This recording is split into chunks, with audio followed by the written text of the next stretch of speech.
মুভির শুরুতে আমরা হেনা নামের একটি মেয়েকে দেখতে পাই, যে অনেক মোটা এবং কুৎসিত ছিল।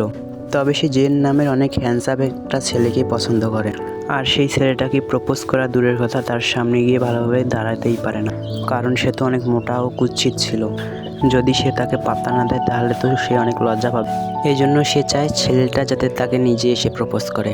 কিন্তু এটা কীভাবে সম্ভব ছিল? সে মেয়েটা তো অনেক মোটা কুৎসিত ছিল।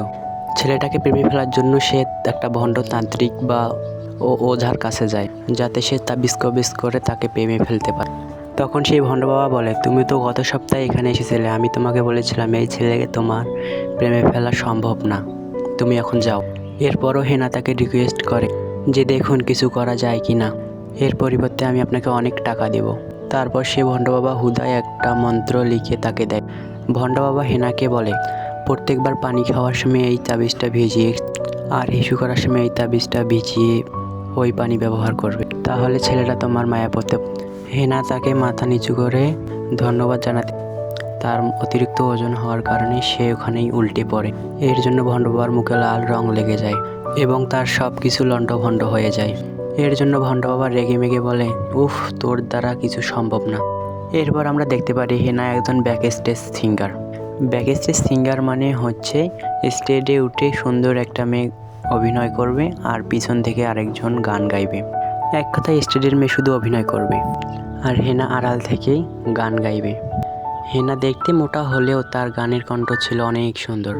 কিন্তু হেনার কোনো বয়ফ্রেন্ড ছিল না, কোনো ছেলে তাকে পাত্তা দিত না। এই জন্য হেনা প্রতি রাতে বিভিন্ন রং নাম্বারে ফোন দিয়ে তার কষ্টের কথাগুলো বলতো।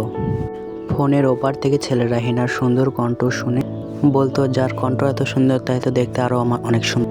যাই হোক, যার ব্যাক স্টেজ সিঙ্গার হিসেবে কাজ করে তার নাম হচ্ছে অ্যানি। অ্যানি কোরিয়ার জনপ্রিয় একটা সেলিব্রিটি ছিল।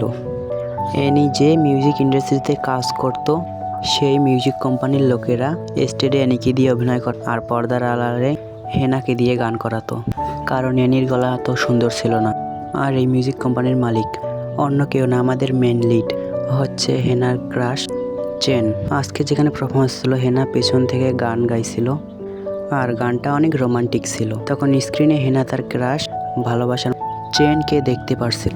চেনকে দেখে রোমান্টিক গান গাইতে গাইতে তার মনে এমন, সে সেখানেই নাচতে শুরু করে।